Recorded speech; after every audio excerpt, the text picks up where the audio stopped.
그러므로 나는 할 수 있는 대로 로마에 있는 너희에게도 복음 전하기를 원하노라. 내가 복음을 부끄러워하지 아니하노니 이 복음은 모든 믿는 자에게 구원을 주시는 하나님의 능력이 됨이라. 먼저는 유대인에게요 그리고 헬라인에게로다. 복음에는 하나님의 의가 나타나서 믿음으로 믿음에 이르게 하나니 기록된 바 오직 의는 믿음으로 말미암아 살리라 함과 같으니라. 아멘. 바울은요 어떤 이유인지 모르겠지만 이 기성교회인 로마 교회에게 복음을 전하기 원한다고 얘기했습니다. 오늘 17절에 그러죠. 로마에 있는 너희에게도, 믿지 않는 사람 아니라 너희에게도 복음 전하기를 원한다. 우리는 이런 생각을 가질 수 있지 않습니까? 복음 불신자에게만 전해야 되는 거 아닐까? 이런 생각들. 그런데 지금 이 로마서는 로마 교인들 들으라고 보내는 편지였습니다. 다른 사람 들으라가 아니라, 불신자들 들으라가 아니라 로마 교인들에게 소상하게 적은 것이 로마서고, 그 로마서의 내용에는 복음에 대한 내용이 아주 소상하게 적혀 있죠. 아마 바울이 이 로마서를 쓰지 않았다면 우리는 성경을 읽으면서 복음을 어떻게 정리해야 되지 되게 혼돈이 많았을 수도 있어요. 근데 바울이 이 편지를 로마 교회에 보냈기 때문에 우리는 복음에 대해서 정리할 수 있는 거예요.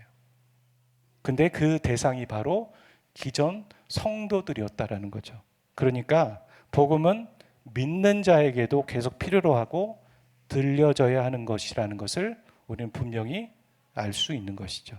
그렇다면 여러분은 복음을 마음으로 계속 담고 지금도 신앙생활하고 계십니까? 아니면 예수님 믿었을 때 그 순간에 내가 복음 들었어 라고만 생각하거나, 누군가에게 복음을 전해야 될 때 이렇게 먼지 털듯 복음이 뭐였더라 이렇게 꺼내는 그 정도이십니까? 16절에 보면 바울은 자신은 복음을 부끄러워하지 않는다라고 얘기했어요. 이 부끄러워하지 않는다라는 건 뭐뭐에 대하여 그리고 수치를 느끼다라는 이 단어, 두 가지 단어가 합쳐진 거죠. 그러니까 나는 복음에 대해서 수치를 느끼지 않는다, 그런 말이고, 그렇다면 이 바울이 얘기하는 복음은 무엇일까요? 복음이란 우리가 잘 알고 있을지 모르겠지만 헬라어로는 유앙겔리온 이렇게 얘기하는데, 이것은 좋은 소식, 기쁜 소식이라는 의미를 갖고 있습니다. 그러니까 당시에도 통용되는 단어였어요. 야, 좋은 소식 있어? 우리가 남편들의 좋은 소식은 진급하는 것이다, 승진하는 것이다 이렇게 말할 수 있고, 또 자녀들에게는 좋은 성적을 얻었다, 이런 게 각각의 좋은 소식이 있을 거 아니겠어요? 그렇게 통용되고 있었다는 말입니다. 근데 그것을 성경적으로 가져오고 하나님이 교회에 가져왔을 때 하나님이 얘기하시는 유앙겔리온은 뭐냐면 하나님이 인간에게 전해주는 좋은 소식이라는 겁니다. 하나님으로부터 시작해서 인간에게 들려주는 좋은 소식. 그러니까 어떤 사람에게든 하나님이 전해주시면 다 좋은 소식이라고 보편화되어지는 그 소식이 바로 복음이라는 것이죠. 그리고 바울이 말하기를 그 소식을, 그 복음을 나는 부끄러워하지 않겠다, 그렇게 말하는 겁니다. 그렇다면 인간이 들어야 할 좋은 소식이 무엇일까요? 다르게 얘기해 보면 인간 누구에게나 전해줘도 다 좋은 소식은 무엇일까요? 이 말은 다르게 생각하면 인간은 나쁜 소식을 만들어냈다는 거예요. 그래서 좋은 소식을 들어야 하는 거죠. 여러분이 겪는 갈등들이 있지 않습니까? 갈등들, 어려움들, 그 다 사람과의 갈등이에요. 사람 없이 혼자 겪는 갈등은 없어요. 내가 혼자 겪는 갈등도 내가 어떤 사람과의 문제 때문에 겪는 혼자의 갈등인 거고, 결국엔 사람과의 갈등이에요.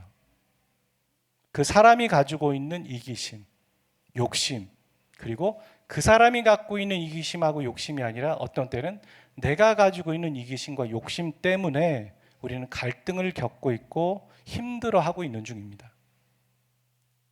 하나님은 우리를 너무 잘 알고 계신 거예요. 우리가 어떤 문제 때문에 결국엔 갈등을 겪고 사람을 해코지하고 사람을 죽이는지에 대해서 너무나도 잘 알고 계시고 2000년 전에 이 말씀을 우리에게 해주셨죠. 이미. 야고보서 1장 15절 함께 읽겠습니다. 시작. 욕심이 잉태한즉 죄를 낳고 죄가 장성한즉 사망을 낳느니라. 분명히 얘기했어요. 야, 욕심이 잉태해서 죄를 낳는 거다. 죄는 욕심에서 시작돼요. 죄는 이기심에서 시작되는 거예요. 그리고 그 죄가 결국엔 사망을 낳죠. 아담과 하와의 모습을 보세요. 내가 저 선악과를 먹으면 하나님과 같이 될 것 같다는 욕망을 갖고 있었고, 그것을 행동으로 옮겨서 죄를 지었고, 그 죄로 인해서 하나님과 단절되어지고 영적인 생명이 끊어지는, 그리고 육적인 생명까지 끊어지는 죽음, 사망까지 오게 된 거. 똑같은 얘기를 하고 있는 거죠. 결국엔 우리의 모든 갈등은 이 죄에서 시작된 겁니다. 인간의 모든 갈등, 우리가 고통을 겪고 있는 거 다 죄에서 시작된 것이라는 걸 하나님은 너무 잘 알고 계시는데, 이 죄의 문제를 인간이 스스로 해결할 수 없다라는 것도 하나님은 너무나도 잘 알고 계신 거예요. 그래서 하나님은 우리의 인간의 죄를 위해서 예수님을 보내주신 겁니다. 우리가 대신 죽으면 끝나는 거잖아요. 근데 하나님은 우리가 죽는 걸 원하지 않으셨어요. 살리기 원하셨어요. 할렐루야. 하나님은 우리를 살리기 원하셨어요. 인생을 살아가 보면 사람은 우리를 살리는 방향으로 관계를 발전하거나 어떤 문제를 해결하려고 하지 않을 때가 있더라고요.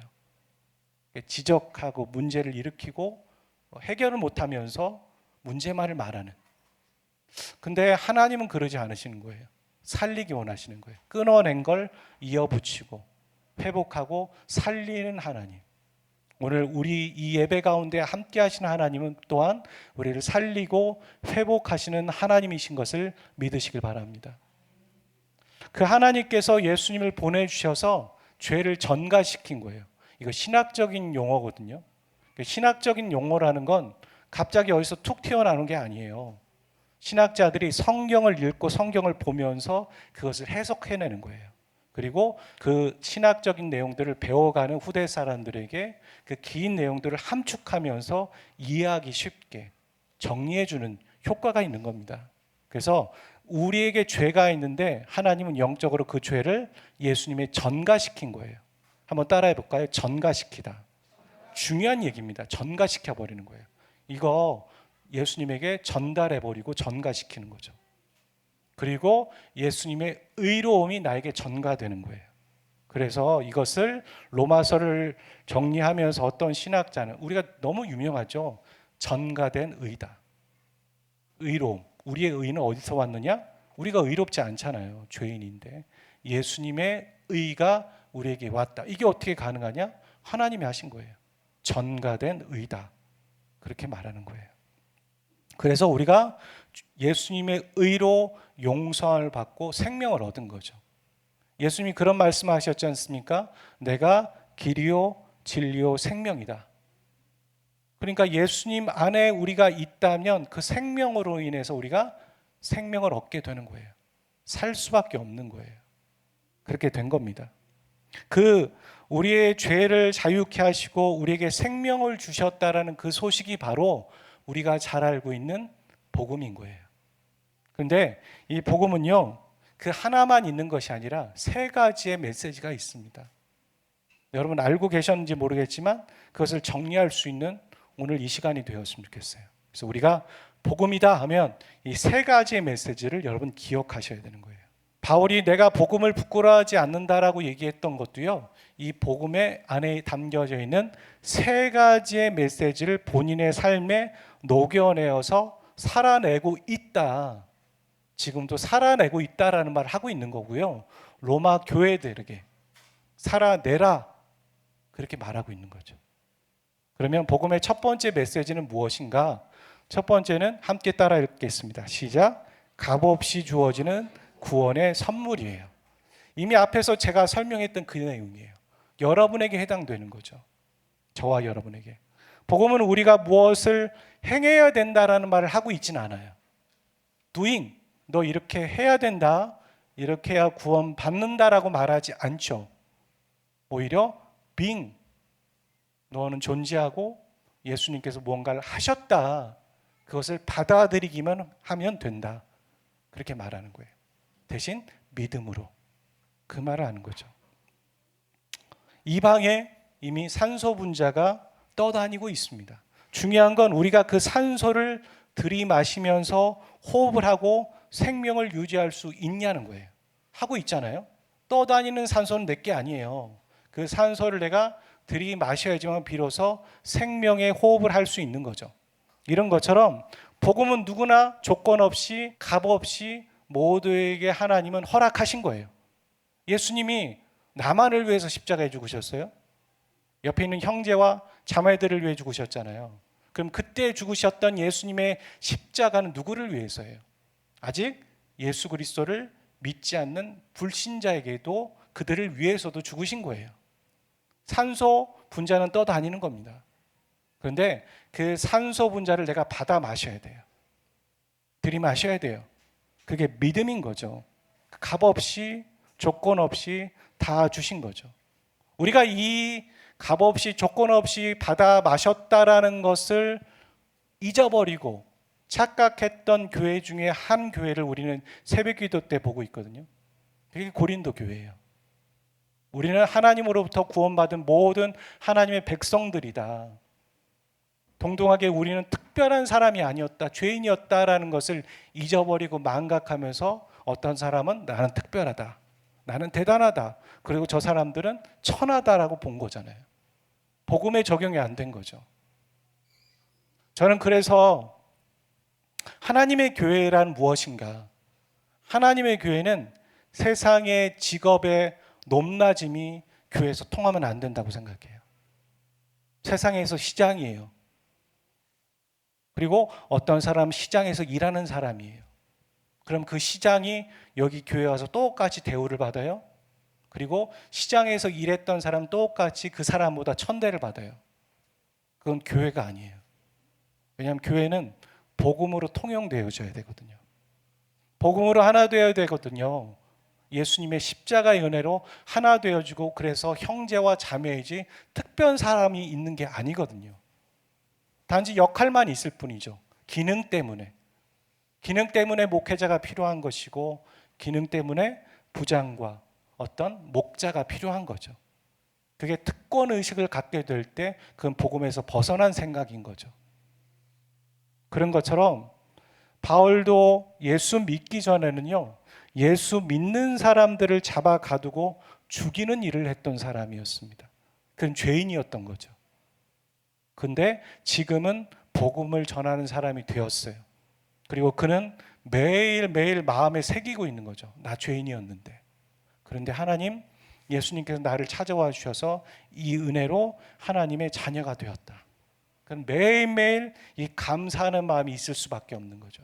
복음의 첫 번째 메시지를 우리가 기억한다면 우리는 매일 값없이 주어지는 구원의 선물을 우리가 받은 자로서 감사하는 마음이 절로 생길 수밖에 없는 거예요. 우리가 복음의 첫 번째 메시지를 잊고 살아갈 때 우리는 특별한 사람이라 생각하고 내 의로 살아가는 거예요. 그리고 우리 안에 감사가 사라지기 시작하죠. 구원에 대한 감사, 구원에 대한 감격. 이거는요, 저절로 되는 거 아닙니다. 여러분, 우리가 어떤 사람이 참 피부가 참 좋다. 그 사람이 타고난 피부인가요? 어렸을 때야 타고난 피부죠. 근데 그 어렸을 때 타고난 피부를 잘 관리해야 되는 거잖아요. 최근에 그 계속 떠돌아다니는 영상 중에 야구 선수 비교하는 영상이 있더라고요. 어떤 사람은 신인 시절부터 막 선크림을 떡 바르듯 막 바른 거예요. 사람들이 이제 지적한 거죠. 너 왜 이렇게 그렇게 바르냐? 어떤 사람은 선크림을 바르지 않았어요. 근데 한 10년이 지나고 보니까 얼굴이 망가져 있는 거예요. 선크림을 바른 사람은 참 피부가 그대로인데 선크림을 바르지 않았고 난 피부가 좋아했던 사람은 얼굴이 많이 상해 있더라는 거죠. 저절로 되는 건 없어요. 누군가는 관리가 필요한 거예요. 복음도 그렇습니다. 우리가 감사의 마음과 저 사람은 어떻게 감격과 그 은혜로 항상 살아갈 수 있을까? 그 사람 저절로 된 거 아니에요. 처절한 노력이 있었던 거예요. 매일매일 저 값없이 주어지는 구원의 선물이라는 것을 기억하는 거예요. 나는 죄인이다. 바울이 그랬다고요. 나 항상 죄인이었다. 나 죄인이었어 라고 항상 기억하며 살아갔더니 어느 수준에 올라서 그는 감사하는 마음이 생길 수밖에 없었던 거예요. 저와 여러분이 영적으로 관리하시는 믿음의 성도들 되시기를 주의 이름으로 축복합니다. 두 번째 복음의 메시지는 이거예요. 함께 읽어봅시다. 시작. 영적 전쟁에서 완전한 승리입니다. 우리가 죄에 대한 얘기를 하고 있는 거예요. 복음은. 그래서 복음을 누가 전할 때 가장 먼저 그 사람이 누구에게 전할 때는 죄를 먼저 얘기할 수밖에 없어요. 죄를 말하지 않고 복음을 전했다? 그 사람 잘못 전한 겁니다, 솔직히. 그리고 그 상대방 잘못 들은 거예요. 그 사람이 죄인임을 인정하게 만들어야 되고 죄인이라고 말해 줘야 되거든요. 그래야 복음이 필요한 거예요. 이렇게 복음은 죄에 대해서 얘기하는데 인간을 옥죄고 있었던 죄와 그리고 사망, 그것이 바로 사단의 권세거든요. 사단이 갖고 있는 권세로 우리를 두렵게 만드는 게 그거예요. 죄 지으면 두려워요. 숨고 싶어요. 예배에 나오다가도요, 돌아가려고 해요. 그게 바로 빛으로 나오려고 하다가 어둠으로 돌아가는 거예요. 사람 만나고 싶지 않아요. 은둔 생활하고 싶어요. 죄 지으면요. 죄 안 지었을 때는요, 목장 모임 하고 가거든요. 근데 죄 지으면요, 부끄럽고 창피하고 다른 사람에게 나누고 싶지 않아요. 빛 가운데 나누고 싶지 않아요. 그래서 빨리 가는 거예요. 모든 사람이 죄 지어서 빨리 간다는 얘기를 하고 있는 게 아니라 죄를 지으면 그렇다는 얘기예요. 그런 사단의 권세, 죄와 죽음, 그거를 예수님이 십자가상에서 대신 우리를 위해 죽고 부활하셨기 때문에 완전히 사단의 권세를 부숴버리신 겁니다. 할렐루야. 그리고 그것을 승전보를 선포하신 소식이 바로 복음이에요. 근데 우리는 천국에 올라가 있는 것이 아닌 거죠. 이 땅에 있어요. 이 땅에 있기 때문에 죄도 여전히 짓고요. 그리고 죄의 유혹에 넘어가고 어떤 때는 사단이 우리를 속이는 것에 귀를 기울이는 거예요. 너 구원받지 못했다. 너 그래가지고 믿음의 사람 맞냐? 너 그럴 수 없다. 하나님 너를 사랑하지 않는다. 저 사람은 사랑하셔도 너는 그렇게 사랑하지 않는다. 이렇게 차별을 두는 거죠. 아까 분명히 말한 것처럼 복음은 차별을 두지 않고 값없는 은혜라고 얘기했는데, 차별 없는 은혜라고 했는데, 사단의 이야기 왜 듣습니까? 죄를 짓기 때문에. 죄는 왜 짓습니까? 욕심 때문에. 그러니까 우리가 욕심이 생기잖아요. 그건 뭐냐면 사단에게 문을 열어놓는 거예요. 들어와도 돼. 나 꼬셔도 돼. 나 넘어갈 준비 됐다. 죄 짓진 않았지만 준비돼 있어. 환영해. 이게 바로 죄를 지어서가 아니에요. 욕심 부릴 때예요. 이심을 부릴 때예요. 상대방이 미울 때예요. 싫을 때예요. 그럴 때 사단에게 문을 빼끔 열어놓는 겁니다. 그러면 우리는 사단이 우리를 속이기 쉽죠. 넘어가기 쉽죠. 그래서 여러 가지 얘기들을 하는데 가장 중요한 사단의 핵심은 우리가 천국에 안 가면 되는 거예요. 우리가 예수님만 안 믿으면 돼요. 예수님의 이상한 비스무리한 3단, 2단 그거 믿으면 상관없어요. 2단 가서 예수는 선지자라는 걸 믿고 그 교주 믿으면 돼요. 성경은 펴도 돼요. 하지만 예수만 안 믿으면 돼요. 그래서 2단이에요. 사단의 전략은 그거밖에 없습니다.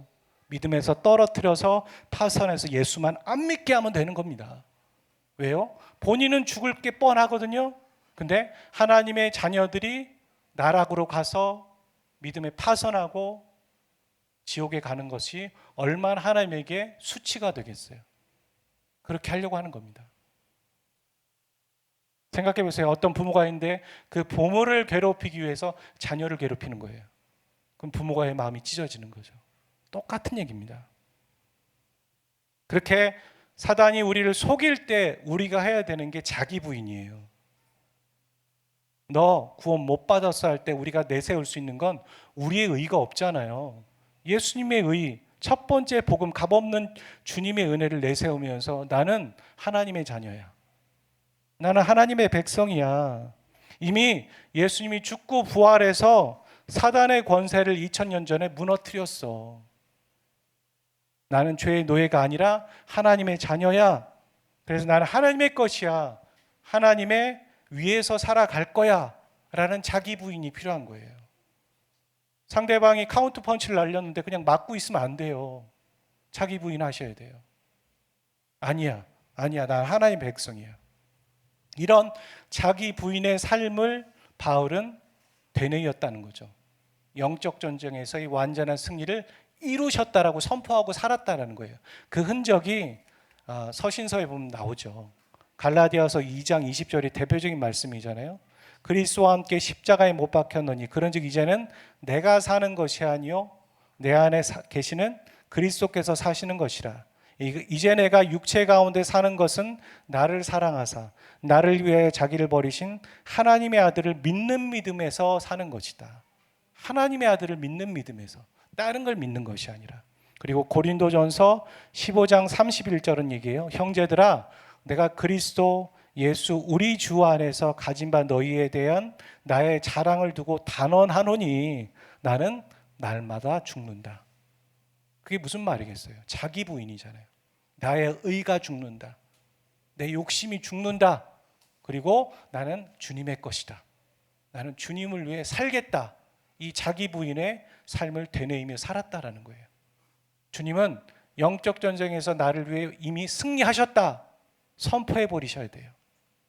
그런 믿음의 선포가 있으시기를 주의 이름으로 축복합니다. 예수님은 그렇게 얘기하셨어요. 아무든지 나를 따라오려거든 자기를 부인하고 나를 쫓아라. 자기를 부인하셔야지만 주님을 쫓을 수 있어요.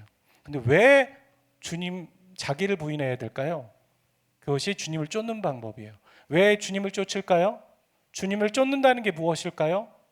그건 바로 사명자의 삶을 살아가는 거예요.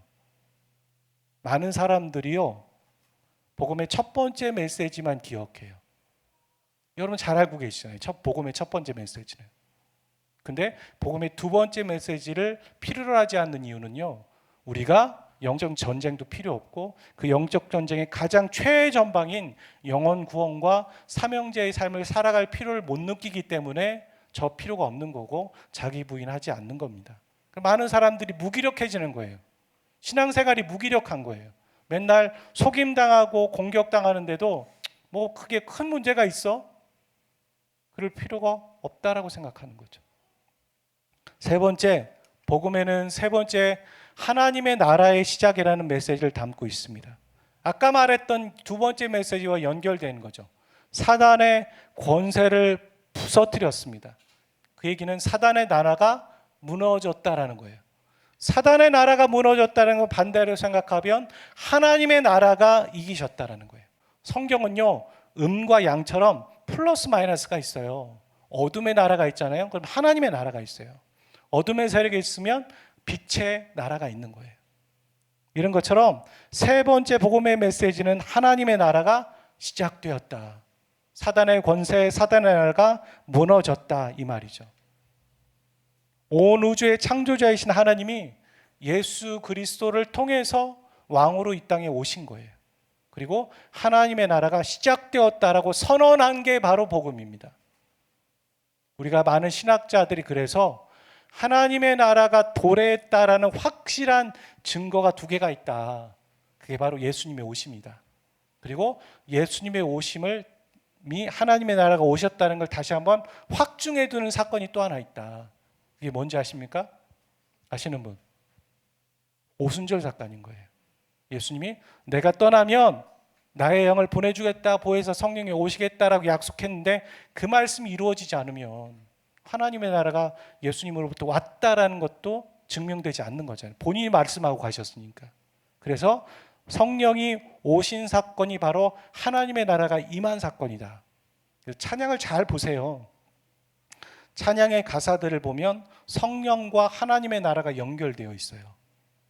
하나님의 나라와 성령, 하나님의 나라와 예수 그리스도가 연결되어 있는 거예요. 우리는 사단의 나라에서 나와서, 사단의 지배에서 나와서 하나님의 지배를 받는 백성으로 살기로 결정한 줄 믿습니다. 그렇다면 우리는 매일매일 자기 부인하는 것과 동시에 무엇을 인정해야 됩니까? 하나님의 통치를 받기로 결정하는 믿음의 고백이 매일 있어야 돼요. 당연한 거예요. 그래서 사도 바울은 성령의 충만함을 받아라. 그게 바로 하나님의 통치를 받아라, 이 말을 하는 거죠. 이 내용도 복음서에 나옵니다. 예수님이 그렇게 얘기하셨어요. 마태복음 12장 28절만 한번 읽어볼까요? 시작. 그러나 내가 하나님의 성령을 힘입어 귀신을 쫓아내는 것이면 하나님의 나라가 너에게 임하였다. 하나님의 나라가 너에게 임했기 때문에 귀신이 떠났다라는 얘기예요. 우리가 죄에서 자유함을 받고 하나님의 백성임을 믿으십니까? 그런 고백을 하셨다면 똑같은 얘기를 하시는 거예요. 성령이 너에게 임하셨고 그 고백을 할 수 있다면 하나님의 나라가 너에게 이미 임했다. 그렇게 말씀하시는 거죠. 그러면서 누가복음 17장 21절은 그렇게 말하죠. 여기 있다 저기 있다 못한다. 하나님의 나라는 너희 안에 있다. 우리 안에 있는 거예요. 하나님의 통치를 받아야 되는 거예요. 그래서 계속 그걸 고백하셔야 되는 거예요. 사단은 계속 우리에게 공격하죠. 하나님의 통치 받지 않아도 된다. 네가 왕으로 살아가도 된다. 네가 주인으로 살아가도 된다 할 때 자기 부인하시면서 첫 번째 복음의 원리, 나 죄인이었다. 하나님. 값없이 하나님의 은혜로 구원받은 죄인입니다. 그리고 이제 내 것 아닙니다. 하나님이 예수님의 핏값으로 나를 구원하셔서 하나님의 것으로 만드신 것처럼 나는 하나님의 것으로 살겠습니다. 이 돈, 인생, 자녀 내 거 아닙니다. 하나님의 돈이고 하나님의 달란트고 하나님의 자녀입니다. 하나님을 위해 살아가겠습니다. 이 자기 부인이 필요한 거예요. 그게 사명자의 삶을 살아가는 시작이라는 거예요. 그래서 바울이 로마 교회에게 말하기를 내가 복음을 부끄러워하지 않겠다라는 말은 저 세 가지죠. 하나씩 읽어보겠습니다. 첫 번째 시작. 두 번째, 세 번째,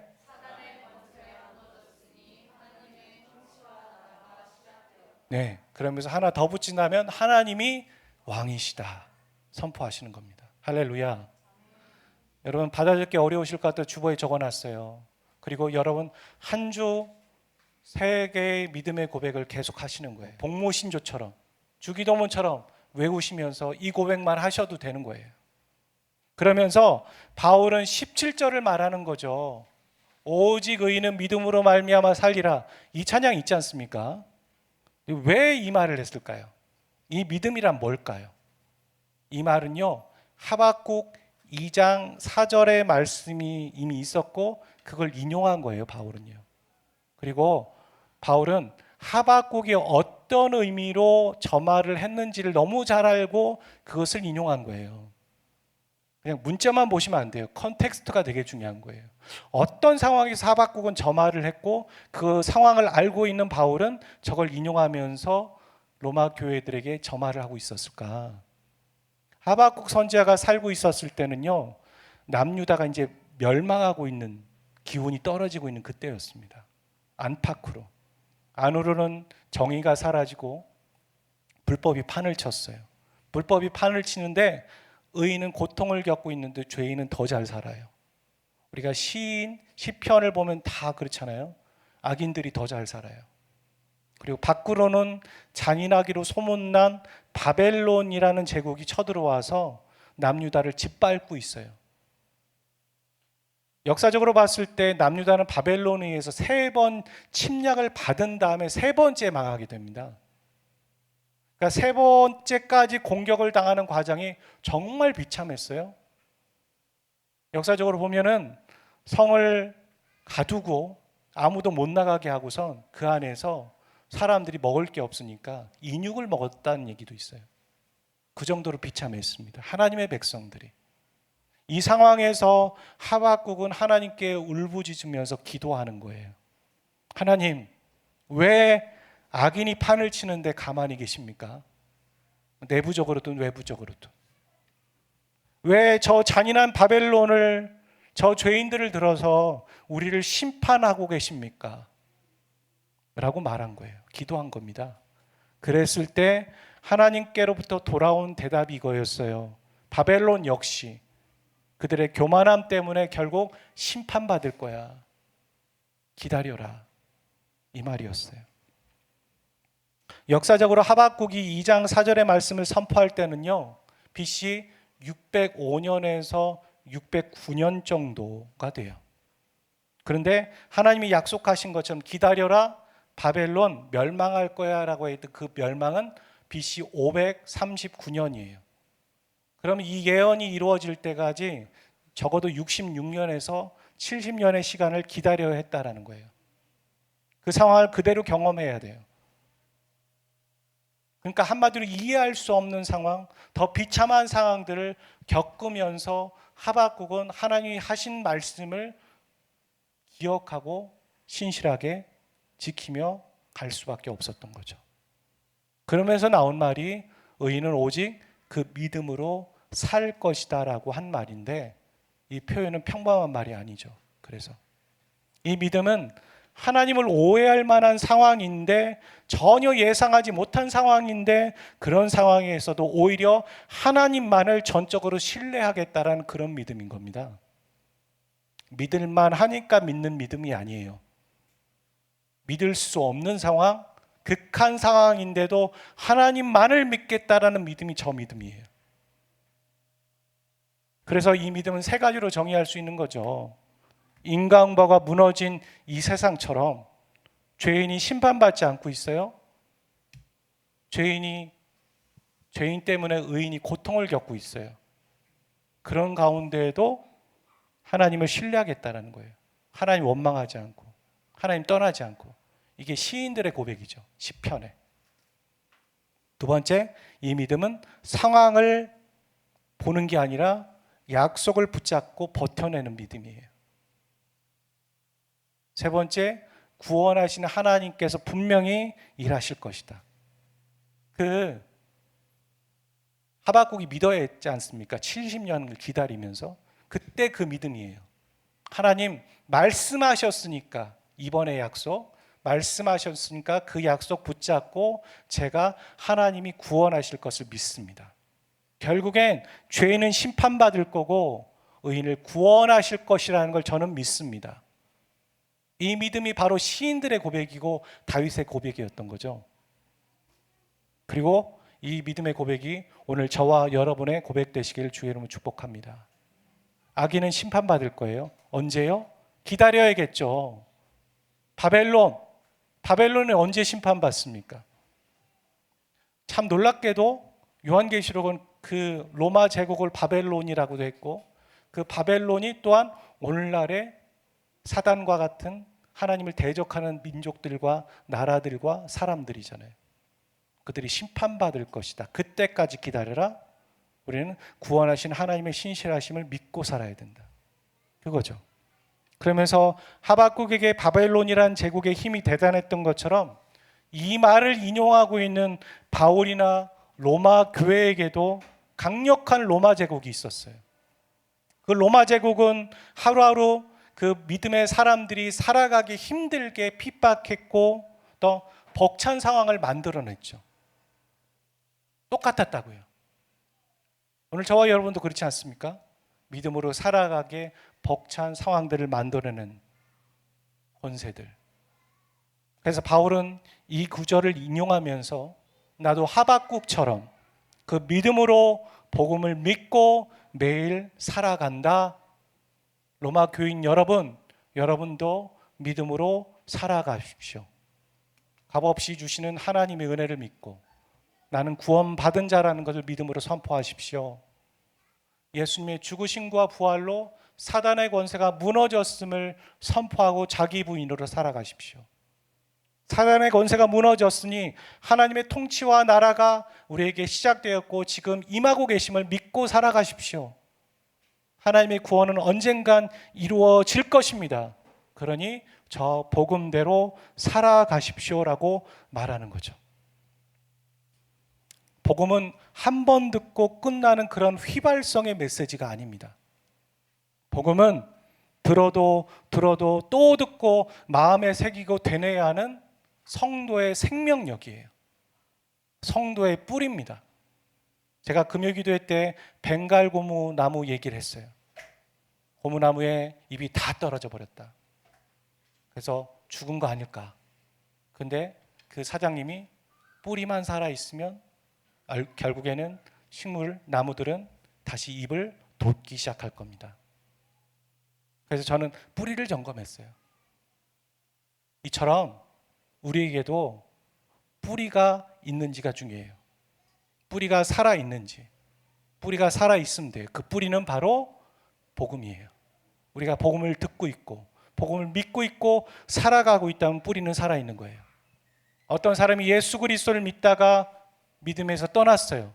완전 파선은 아니죠. 그 사람의 인생이 끝까지 가지는 않았으니까. 그랬을 때 우리는 믿고 기도하는 겁니다. 그 사람이 복음은 들었다. 복음에 씨가 있다.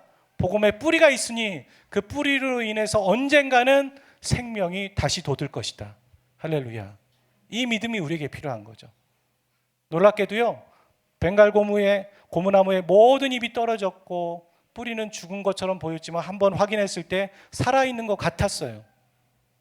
그리고 엊그저께 보니까 잎이 다시 돋기 시작하고 있습니다. 가셔서 한 번씩 보시고, 그것이 바로 여러분의 생명력이다. 또 다른 사람의 생명력이구나. 그리고 그 벵갈 나무를 보면서 어떤 영혼들을 생각하고 그 영혼을 위해 믿음으로 기도해야겠구나. 이런 생각들을 해보시길 바랍니다. 저와 여러분이 처한 오늘의 상황도 하박국이나 바울이 처한 상황과 크게 다르지 않습니다. 하나님을 오해할 만한 상황들은 우리에게 자주 있고요, 예상치 못한 변수들과 상황에 끌려다닐 만한 상황들이 우리에겐 계속됩니다. 현대인들은 그 변수 때문에 어떻게 합니까? 변수를 죽이려고 없애려고 하죠. 그게 아니에요. 변수에 불안함이 있으세요? 복음을 믿으시길 바랍니다. 변수에 불안함이 있으세요? 상황을 보는 것이 아니라 약속의 말씀을 붙잡으시길 바랍니다.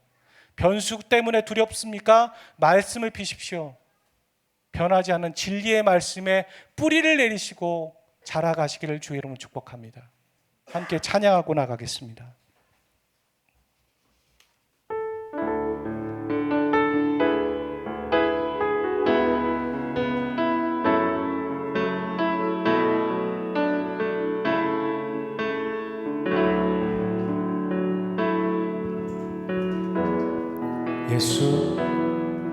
예수 우리들의 맑은 빛,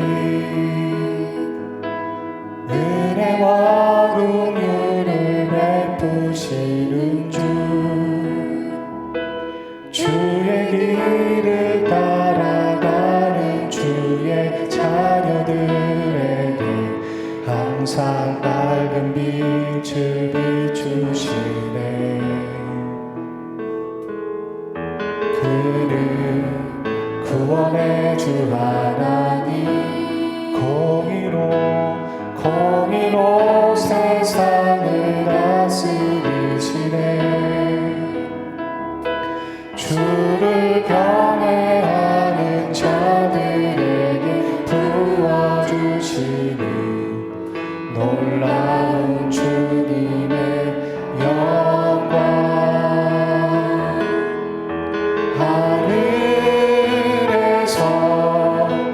찬란하게 빛나는 주의 영광, 이 땅에 오셨네. 어둠을 밝히고 새 생명 주시네. 영원히 빛나는 나의 예수님,